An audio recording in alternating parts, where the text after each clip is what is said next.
This lecture is called the Middle Passage.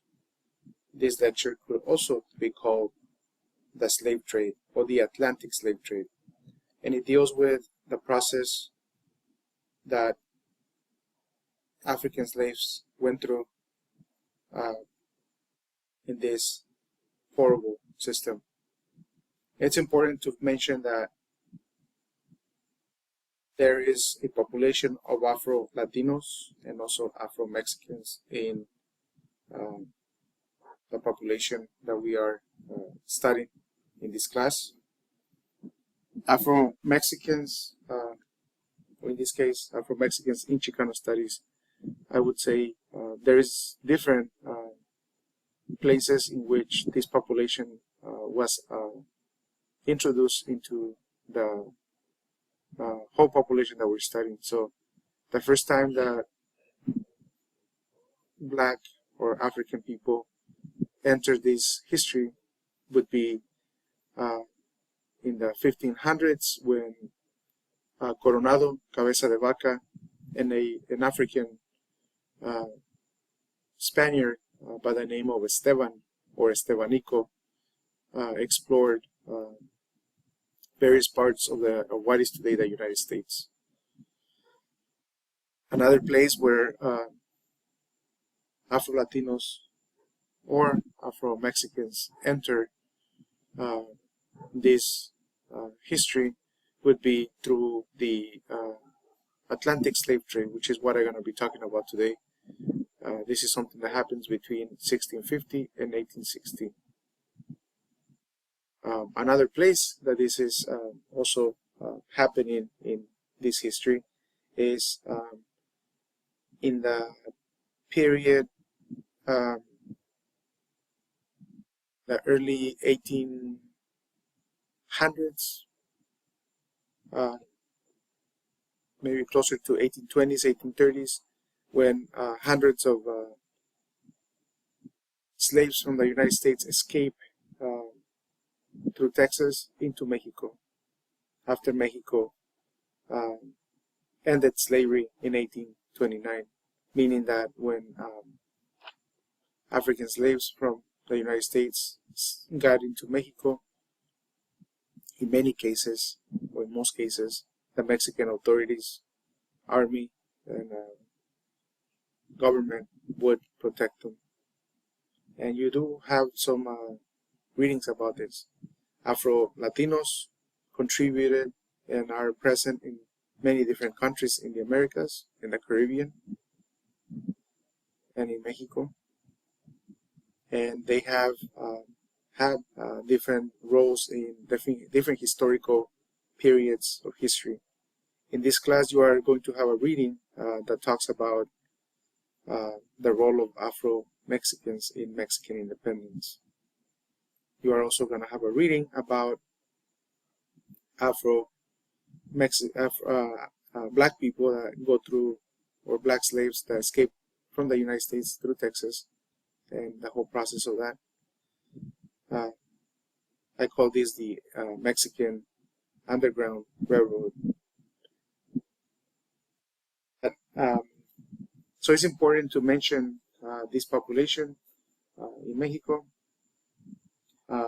This population of African people exists in Mexico, mainly in the states of Veracruz, Guerrero, and Oaxaca. But there are other parts of Mexico that Afro-Mexican people live today. As of 2020, the population of Afro-Mexicans was more than 2.6 million in Mexico, which is about 2.04% of the population. And that is important to mention here because we are talking about the Middle Passage, but we're also talking about the African diaspora. Again, in this lecture, I am going to discuss this process of slavery. So, the Middle Passage or the Atlantic slave trade is a practice that lasted for more than 300 years. It brought millions of Africans 3,000 miles across the Atlantic Ocean to the Americas. It was the largest forced migration in history. By the 1700s, the voyage across the ocean in Europe, ships called slavers, became known as the Middle Passage. British sailors created this concept, which comes from the middle leg of a triangular journey.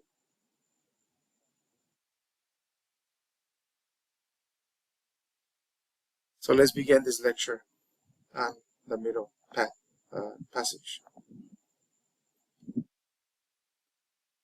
So this system begins in the 1400s and ends into the 1900s. Different nations or countries have different dates when they end slavery. For example, Mexico ends slavery in 1829. The United States ended slavery in 1865. This is something that is also expanded because of the competition between empires who are competing for land, for resources, and they need labor to produce and enrich these colonial powers. It was done for economic, political, religious, and technological reasons, which influences and changes demographics in various places in the world. Obviously, the people are being forced to come from West Africa and Central Africa, and this population is going to influence various places in the world, including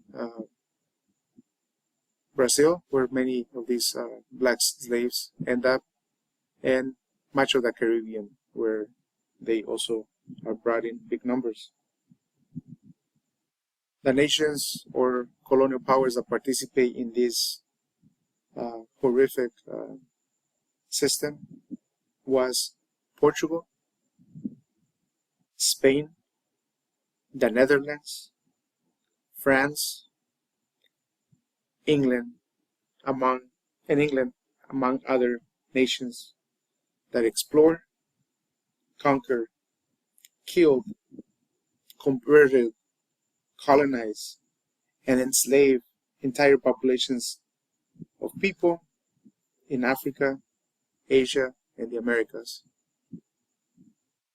The systems of slavery existed all over the world where Europeans went, and they did not only enslave black people, but they also enslaved the native people of each one of these parts of the world: Africa, Asia, and the Americas. Systems of slavery were introduced also in India, China, Japan, East Indian Islands, known as Indonesia and Malaysia today. And slavery was also introduced in the 1600s in New Zealand and Australia. The first group that started this system of slavery was the Portuguese.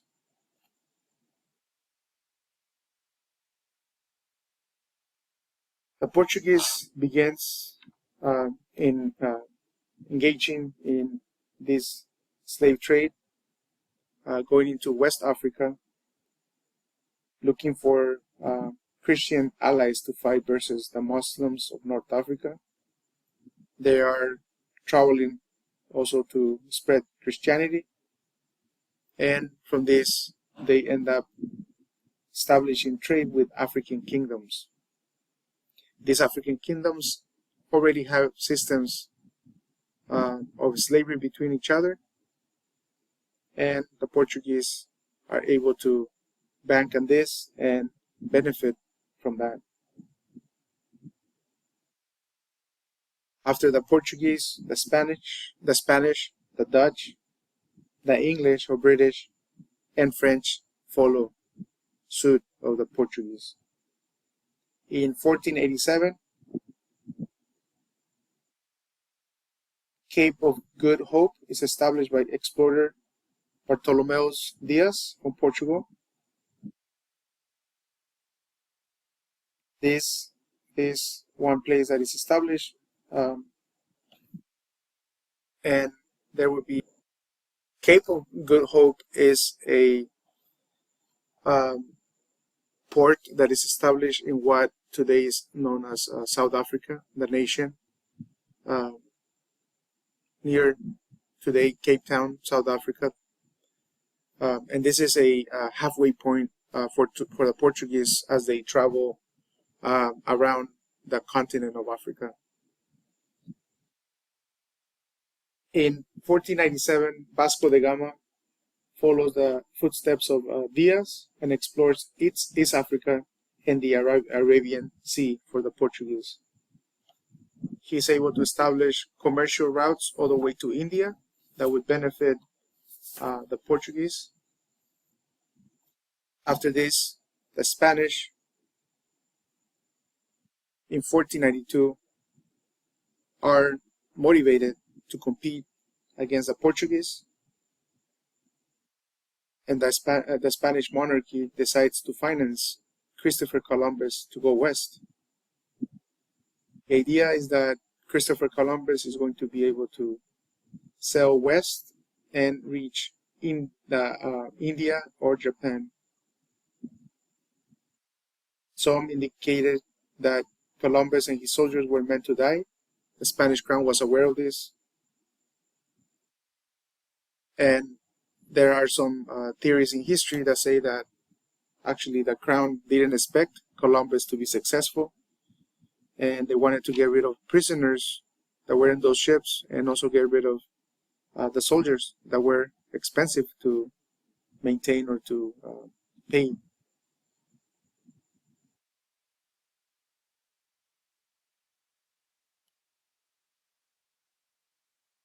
As you already know by now, or you are going to learn in this class, about 90% of the indigenous population of the continent of the Americas was killed in different ways, whether it be through welfare, through torture, through the introduction of disease by the Spanish, and in this case other European colonial invaders. And because the population of indigenous peoples was decimated, African slaves would replace this population at one point. Now, the African slave trade was present in Africa.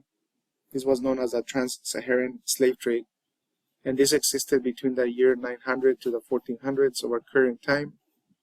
Slavery was present, yet it was less oppressive.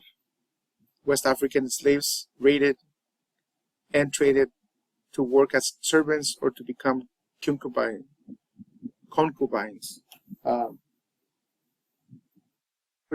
Portuguese traders arrived in places like Senegambia, Benin, and Congo. They found a commercial opportunity of slavery already in place. Islamic nations in this area of the world also practice slavery of Europeans and mixed race North Africans that they called Berbers, as well as blacks from south of the Sahara Desert.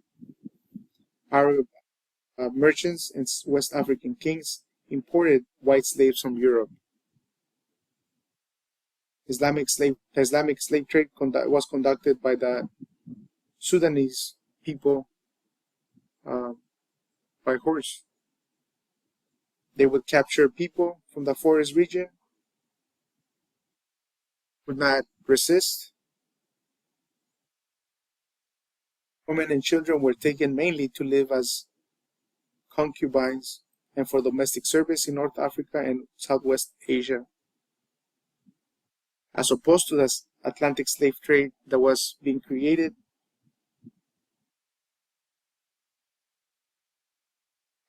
Who were mainly young men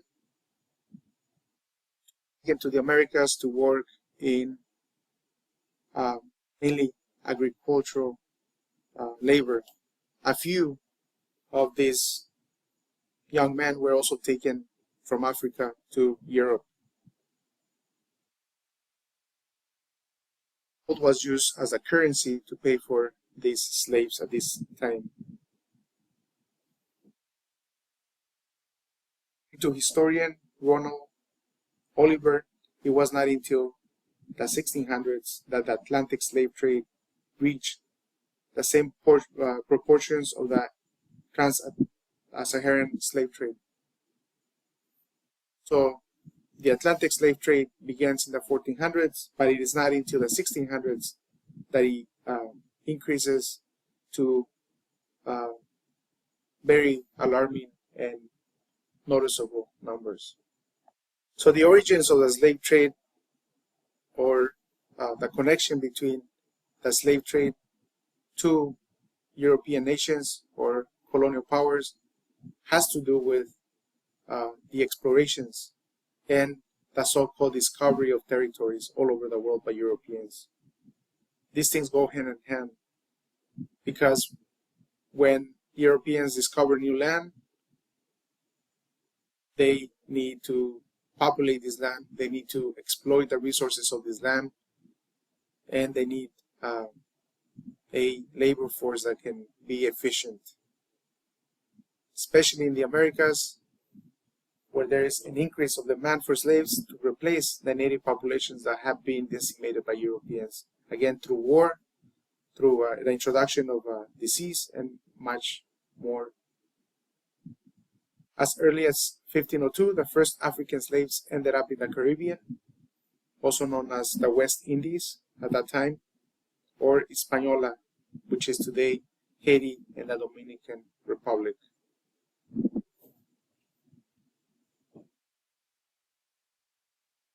So doing some research, the date when the Atlantic slave trade begins exactly is as early as 1441, when Anton Galvez of Portugal begins enslaving West African people to make them his servants and bringing them back to Europe. Some were taken to Spain and Portugal. The Portuguese arrived in the Guinea coast looking to trade gold, ivory, pepper, and slaves. Most of these European people did not capture and enslave West Africans themselves. They purchased slaves from African traders that already existed in this area. Most of these European people did not capture, again, these people. They simply purchased or traded with a system that already existed. In 1472, an arrangement was made when Portuguese merchant Rui do Siqueira gained permission from the Oba, or the king of Benin, to trade for slaves. Europeans would stay near the coast, while the kingdoms of Benin, Dahomey, and other kingdoms captured slaves for Europeans. In the early 1500s, a small-scale slave trade between Portugal and West African kingdoms existed, feeding a small market for servants in the Iberian Peninsula.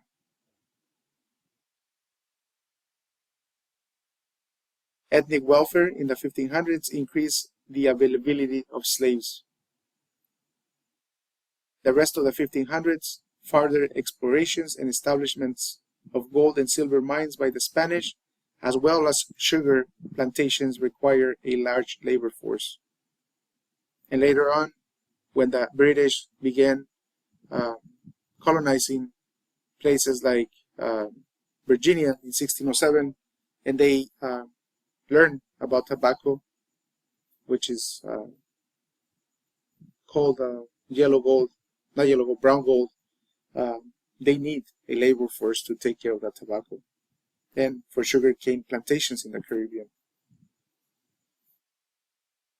At first, some of these kingdoms had reservations on selling and enslaving people who looked like them. However, the concept of racial solidarity did not exist by either Europeans or nor Africans. By the 1700s, the idea of racial solidarity was being used by the victims of the slave trade. And this was a perfect system to grow as colonization, exploration, and decimation of native people was taking place. So this image here and the quote tells you about the lack of racial solidarity that existed at this point. When sugarcane was introduced into the economy of the Caribbean and the colonies of European kingdoms or colonial powers, and later on tobacco, rice, and indigo, these European colonial powers felt a necessity to introduce more of a labor force to take care of this and create profits for them. In the early 1510s and 1520s, slavery was based on race as property and used mostly in agriculture. In Africa, women did much of the agricultural work, therefore men were mostly imported. Europeans were more interested in male slaves because they believed they were stronger. Portugal and Spain dominated the slave market during the 1500s all the way through the 1800s.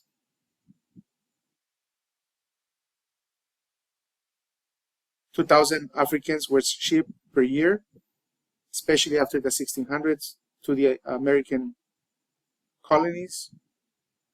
And by this I don't mean the colonies of the United States, I mean colonies in the Americas. And most of these people were exported to Brazil.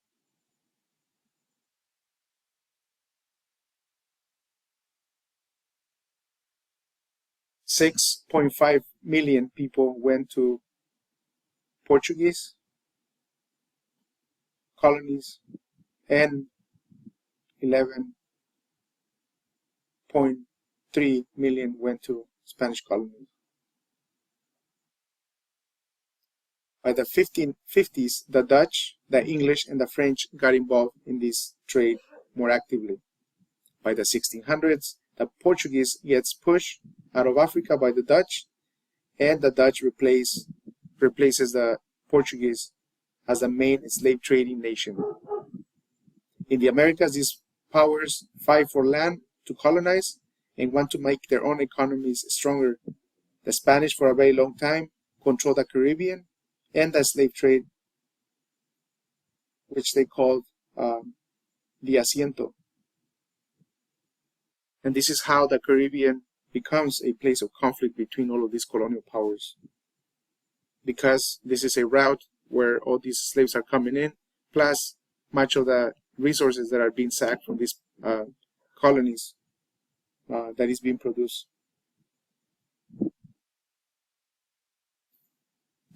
So the Caribbean is a very important place for this, as you can see here in the map. The French and the Dutch fight England for supremacy in this system and also in colonial control or imperialistic control. Eventually, England wins and ends up in charge of most of the eastern part of North America and some of the islands in the Caribbean. The English also defeats the Spanish and the French, taking control of the slave trade. So in other words, you begin with the Portuguese being in charge, then you have the Dutch, then you have the Spanish, and then the Spanish and the French fight against the British, and then the British also controls the slave trade at one point. So they take turns on who controls and who influences the slave trade more. By 1713, the English control the slave trade and carry about 20,000 slaves per year from Africa to the Americas. By 1790, the number is 50,000. The slave trade is, again, a competition between many different colonial powers. Things like sugar and tobacco are brought into the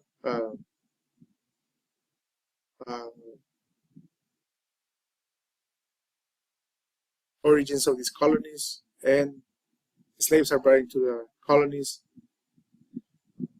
And the people in West Africa and Central Africa get things like guns, rum, and many other metal goods in exchange for trade and for slaves, which is really important. And the introduction of alcohol, guns, and many other goods that these people in West Africa didn't have, that they're getting from Europe, will influence culture, will influence relationships between different people, and will change the history and the cultures of these people.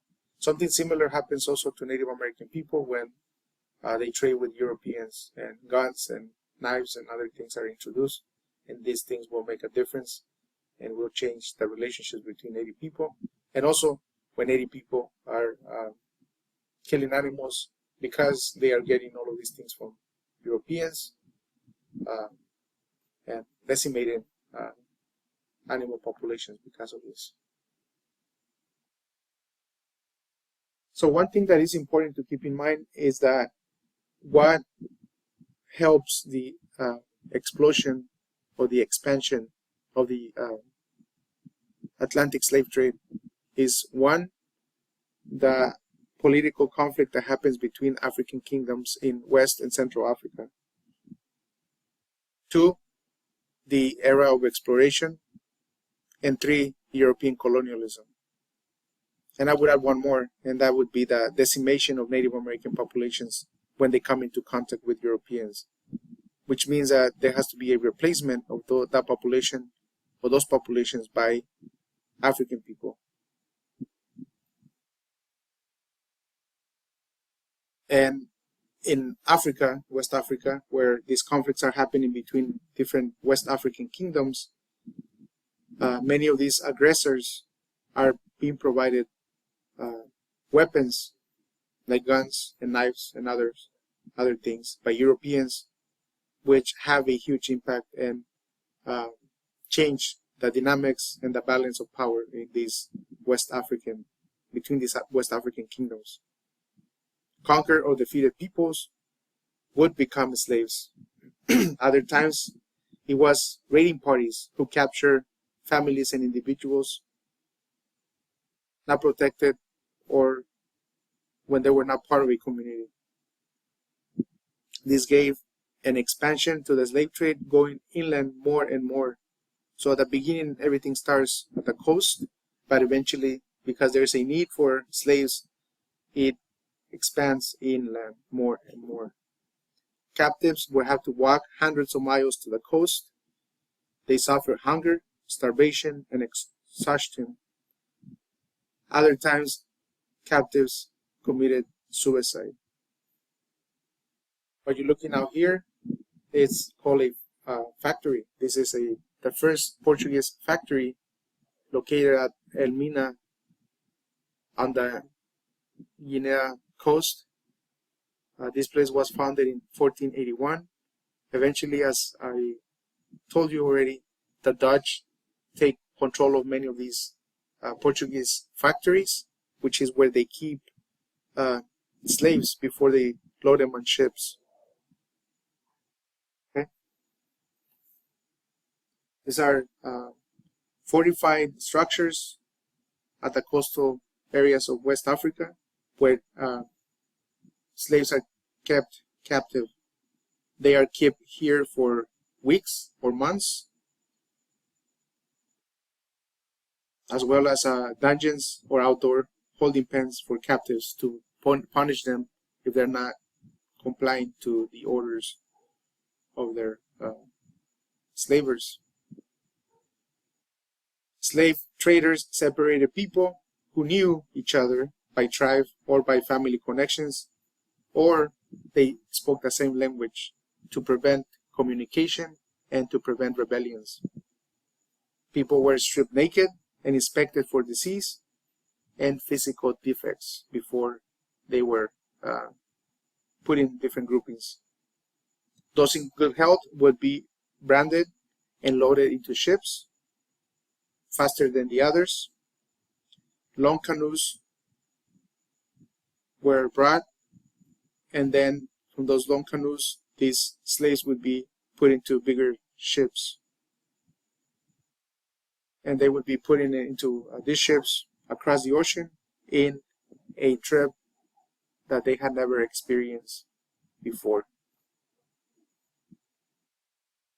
Once the slaves were loaded into ships, these slave ships would follow the route established by Columbus on the Canary Islands of West Africa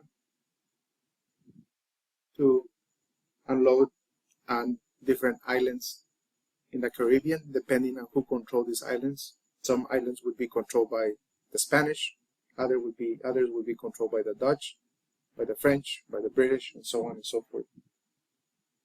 This trip took about 2 to 3 months on average. These trips use prevailing winds and westward currents. Larger ships could reach the Caribbean in about 40 days. Some ships would take up to 6 months. Human and natural causes would delay these trips. Constant welfare between European nations meant slave ships were valued cargo. So it was possible, and it was something that happened often, where different European nations would rob each other of these slaves because they were considered valuable cargo. First, it was the English that attacked Spanish ships, and they would rob them of minerals that they were taking from their colonies, but they would also rob them of slaves. And later on, it would be pirates attacking these ships in the Caribbean. And this is where you get the idea of the Pirates of the Caribbean. The ships that transported the slaves were known as slavers. Slavers or slave ships were usually small and narrow. A ship size was determined by how many slaves, or the ship size could determine how many slaves it would carry. A large ship of 300 tons was supposed to carry 600 slaves. Some captains made their own formulas, and some formulas were made to make profit, which means that people were very tight on these ships. There is a 120-ton ship known as the Henrietta Mary, a British ship that traveled from London to Barbados in Jamaica in 1699. This ship was supposed to be carrying 240 slaves, but in reality, when you look at the records, it was actually carrying 350 slaves, which means that more often than not, these ships were carrying more than what they were supposed to. Already in bad conditions, under the circumstances of the ocean, and many other things that we are going to talk about in the next slides. Cargo space on ships was usually about 5 feet high, which means that if people were taller than 5 feet, they would have to crunch to get into spaces. Vertical space to hold slaves was 5.5 feet long and 1.3 feet wide in space.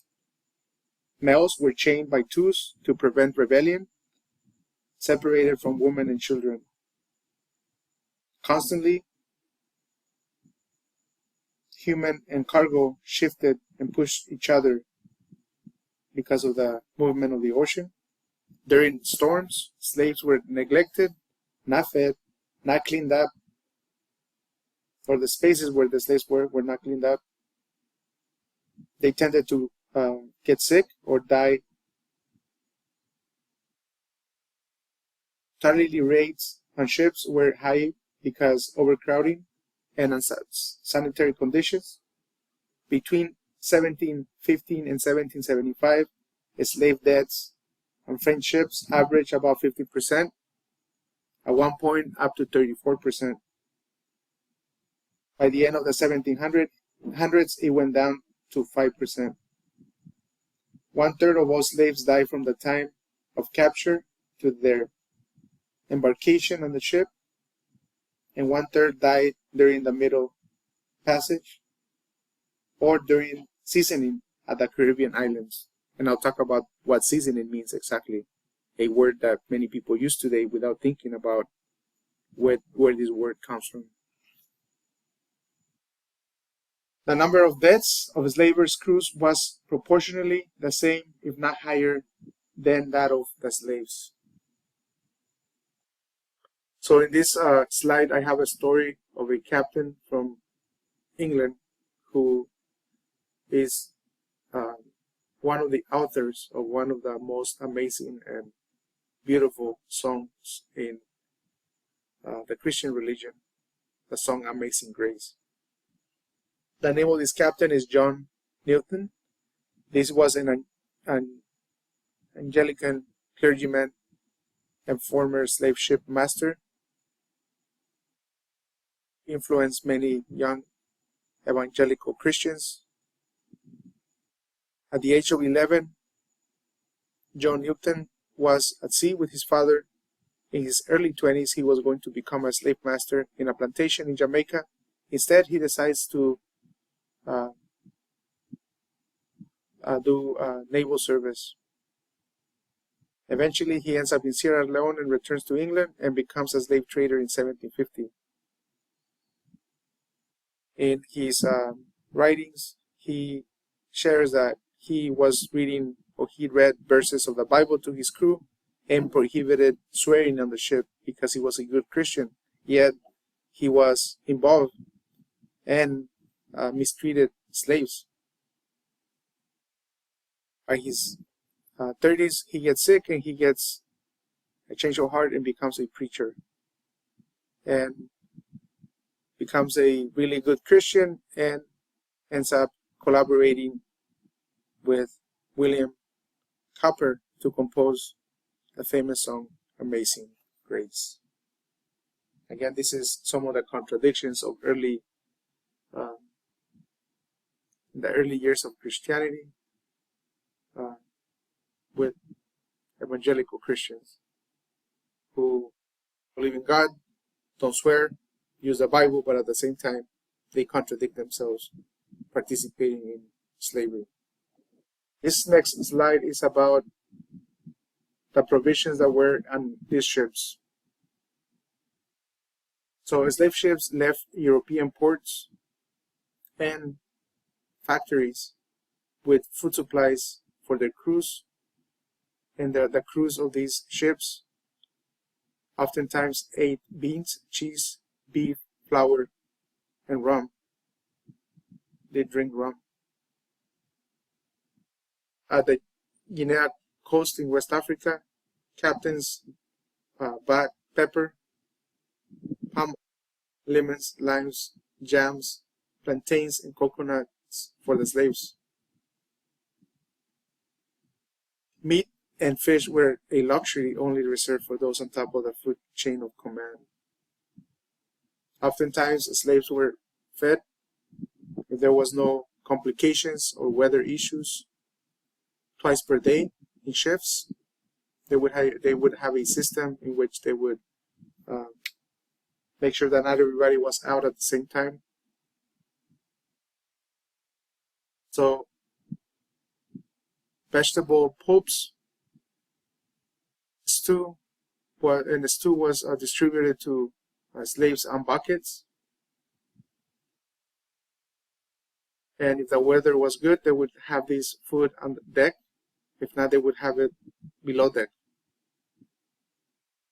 Now, you have to take into consideration that people are not washing their hands. People might have been throwing up. They do not have access to restrooms, so they are going to the bathroom in the same space that they're also occupying for the duration of the trip. People are getting seasick. There might be people that might have different type of disease, or people that have fevers and all kinds of things like that. And they have to share one spoon per 10 slaves. If the spoons were lost, slaves had to eat with their unclean hands, and that happened often. And for that reason, some people died from disease, other people died because they refused to eat, and others died out of depression and sadness because they were not happy to be away from their families and what they knew before. This is a journey that was not they were not familiar with, and this created issues for slaves. In terms of sanitation, disease, and other issues, this is how the slaves travel. Here you can see them in this sleeping quarters. Many of these slaves could be sick with malaria, yellow fever, measles, smallpox, hookworm, scurvy, and dysentery. This is just a few of the diseases that were on these slave ships. Slavers only provided 3 to 4 toilets for them to use, and that means that people had to, at times, create their own bathrooms. The toilets were fought for between different people, and they were made only for adults, so the children would have a hard time using these toilets. It was common for resistance to take place in the sea, in the ships. Obviously, many slaves, or the majority of the slaves, all of the slaves, were not happy to be there, and they did not accept their fate, and they fought back. So slavers, meaning the people that were watching the slaves, had to stay vigilant at all times, but slave uprisings were very common on the ships. Most of these rebellions happened when ships were ready to sail from West Africa to the Americas. Some of these rebellions happened in open sea. Slaves preferred the consequences of being caught rebelling instead of being in bondage for the rest of their natural lives. When slaves refused to eat, the slavers would use this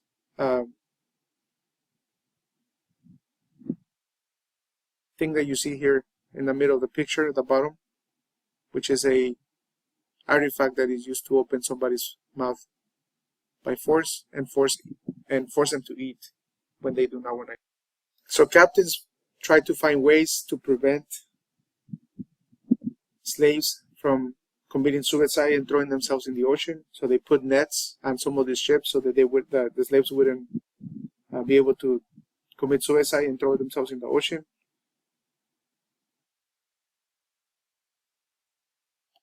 And again, they use this device to make him, to force him to eat.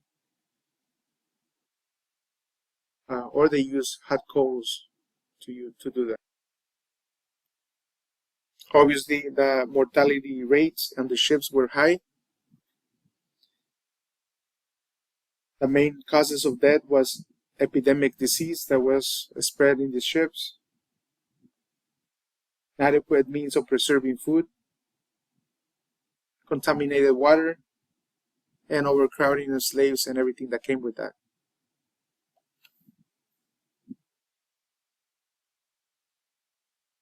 The Atlantic slave trade was very expensive and required for people to invest a lot of money into this, and the people that invested wanted profits.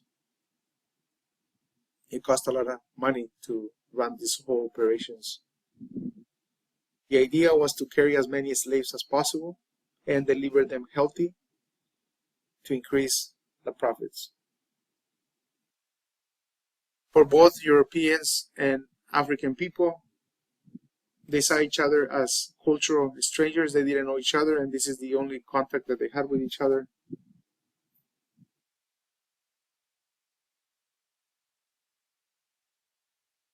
Europeans regarded slavery as a condition only suitable for non-Christians, and that's the reason why they didn't mind to make African people slaves, because they were not Christians, and also Native American people. The experiences of African women on slave ships were horrible. It was very common that they would be wanted for sexual attention, and I'm sorry if this is triggering an abuse. It was common for European soldiers and crew members to attempt, in some cases, succeed in raping black women. Women were worth half the price of men in the Caribbean markets.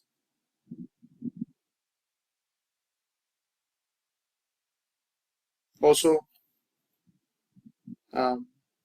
they were, as I said before, they were separated from men, which made it easier for them to be targets of all kinds of abuse by crew members who, in many cases, or most cases, went unpunished for anything that they did to this woman. The last step, or not the last step, before the last step, you would have the landing and the sale of slaves in the Caribbean, also known as West Indies.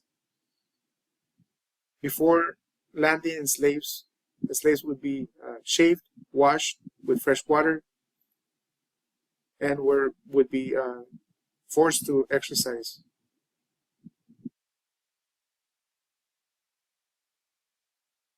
Those that were destined to larger Caribbean islands or to southern British colonies, this would be the United States a little bit later, had a few weeks to rest in Barbados, and then they would be taken to their final destination.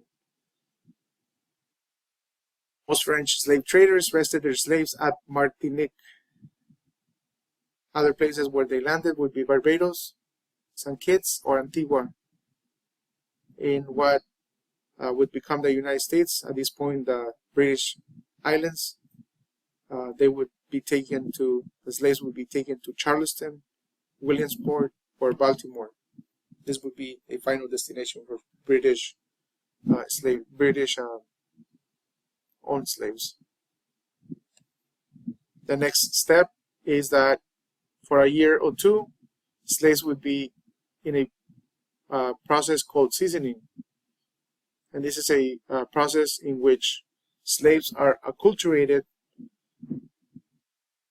They're broken as people, and they learn the plantation routines before they end up in their final destinations.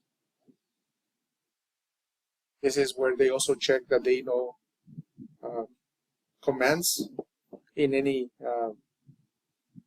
in the given language of their slave masters, whether it be French, Dutch, English, or Spanish. The end of this journey would be the slave auctions, where they would be sold.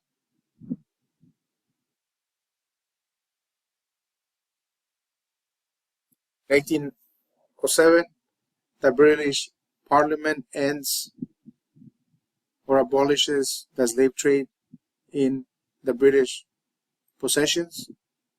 However, the system of slavery, or the practice of slavery, continues in the British colonies for some time,